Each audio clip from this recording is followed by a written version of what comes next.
take it out of that thing for your camera to work? No. Good morning. The first thing I'm going to do is I'm going to video a little demonstration on showing you how to square up your quilt. So hopefully this will work out okay. Okay. It's recording, yeah. Okay, the first thing you're going to do is go to one of your sides and take your ruler, and if you'll notice, I've lined up a line on the ruler that corresponds with the outside of your blocks that is all inside your border. And when you do that, then that's giving you this much room out here on the outside.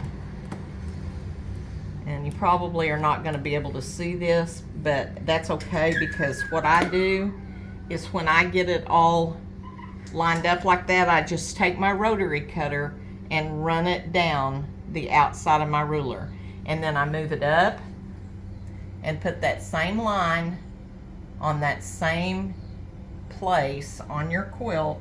Make sure it's the same at the top and the bottom, and run your rotary cutter up and go all the way to the top.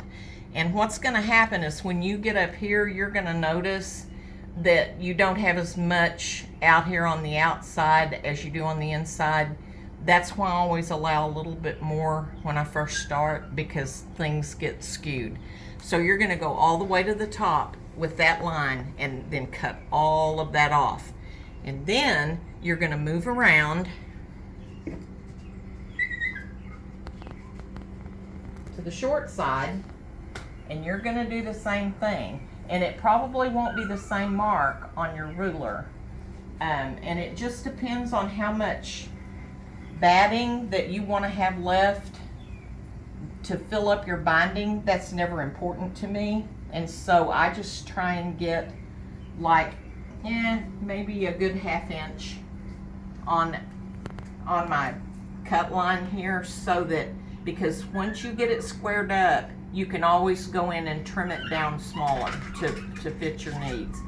And so once you cut all that up, your quilt should be as square as you can get it, because you're going to do all 4 sides the same way. So hopefully that explains that process. After I press the material that I cut off of the bottom of this to make your binding, I'll show you a couple of binding things. So I love you. Bye.